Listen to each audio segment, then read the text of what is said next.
everyone, and welcome to another Premier League review show on Football Talk Podcast. My name is Ozzie, and I'm your host for today's show.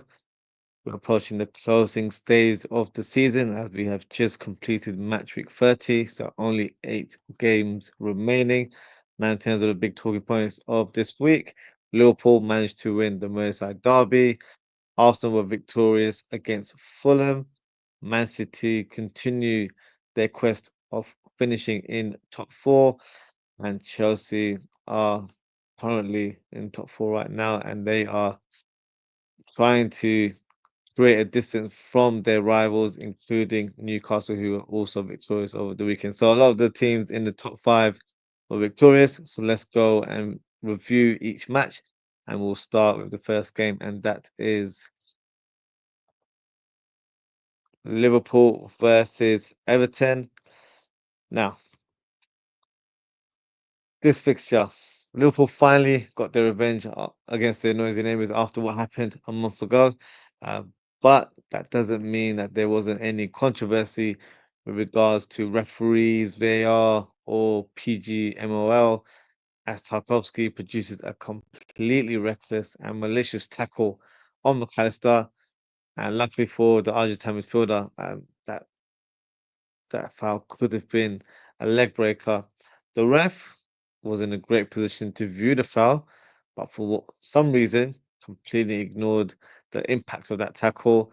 VAR reviewed it and they dismissed it very quickly as well. The football world, including rival fans and pundits, were all in agreement that Tarkovsky should have been given a red card. I was in such disbelief that a red card wasn't given during my watch along. And to be honest with you guys, I'm getting bored of talking about these officials. They are so incompetent, it's beyond the joke now. And that wasn't even the only talking point with regards to a refereeing decision. Darwin Nunes was clamped by Pickford in the box towards the second half, but nothing was given. To the ref's defense, he did blow the whistle before that challenge had happened because Szoboszlai was fouled moments earlier.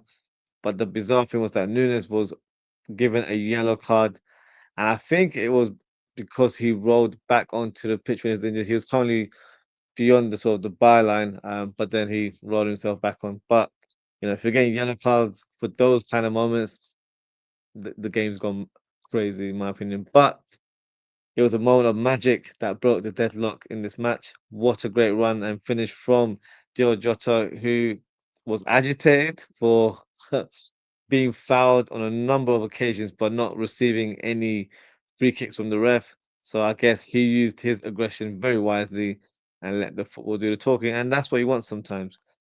That win helps Liverpool reclaim a 12 points lead once again. 4 more wins for Liverpool, and they will be crowned Premier League champions. And as you can tell, I cannot wait. Next fixture, Arsenal versus Fulham.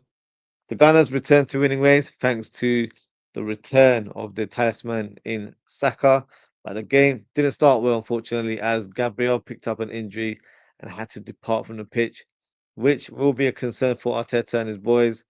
Marino ends up getting the first goal for this fixture, and then he continues his goal scoring form.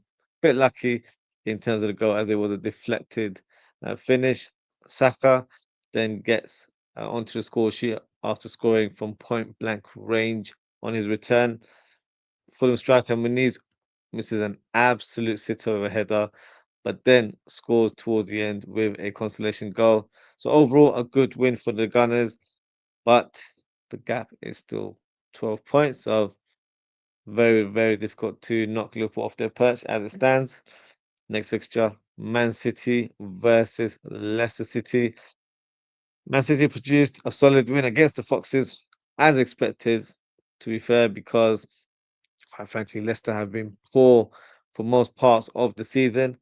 Jack Grealish scores his first goal in 16 months, but it was an emotional one for him as um, it was his brother's anniversary. In terms his brother's death, unfortunately. So you can tell how much it meant to him after the game when he did his post interview. Then Man City grabbed a second goal, a mistake by the keeper and the Leicester defence led to Marmoush receiving the loose ball, and he just smashed it crossbar and in. An important win for City, who are only 1 point away from fourth place. So the race for fourth has certainly um, heated up in the last couple of weeks. And speaking of fourth place, that is the current position that Chelsea are holding right now. They managed to secure a win against their London rivals in Tottenham, and it ended up being a bit of a fiery fixture, which is not surprised as that is tends to be the history between both teams. The goal came from an Enzo Fernandez header, and that finish helped seal the victory for the Blues. Chelsea continue to remain in fourth place, but will be feeling the pressure from the likes of Man City and Newcastle. And that's probably the best segue onto the next fixture, and that is Newcastle versus Brentford, which ended 2-1 to the Tsunami. The man of the hour, Alexander Isak, opens the scoreline with a close range finish thanks to a wicked cross from Jacob Murphy, and Bemo scores from the penalty spot to equal the score. But the winning goal from Newcastle, one unbelievable strike from Tonali. It's pretty much a very impossible angle. Now, did he mean it? I don't think he did. I think he was trying to produce a cutback pass or cross. But hey, they all count. Newcastle are only 2 points away from fourth spot, so there's no sort of strong contender in terms of who will play in that fourth position. There's a few teams fighting for that place right now. Now, in terms of other games, you've got Brighton versus Aston Villa. Back-to-back wins for the Villains, who have now moved up to seventh in the league. Rashford scores the opening goal from a counter-attack. Asensio then makes it 2-0 with a nicely placed finish into the bottom corner. Marlon scores his first Villa goal to make it 3-0. So all three January signings helped Villa claim all 3 points in this fixture. Next game, Wolves versus West Ham. Wolves claimed a very important win that puts them 12 points clear from the relegation zone. The winner came through a fantastic left-footed strike from Strand Larsen, a great finish from the Norwegian striker. Next game, Nottingham Forest versus Manchester United. Manchester United have lost another game. It's become the norm now, hasn't it? So much so, I don't even bother making fun out of United fans anymore. Some people might regard it as bullying, so that's why I don't even bother. But the funny thing about this fixture, the winner came from a former player in Alanga. And to add more salt to the wound, I actually told United fans that they will regret selling Alanga, especially as Anthony ended up being his replacement. And look where he is right now. But let's focus on Forest for a sec. What a great season they're having. Many have been waiting on their downfall, but it hasn't happened. They look like they are destined to finish in a Champions League place. And for me, it is thoroughly deserved. They have been sensational this season. Now, a lot of rival fans are saying the league has been poor in terms of the quality because Liverpool are about to win the league. Surprise, surprise. Typical opinions from rival fans who always try to downplay Liverpool's success.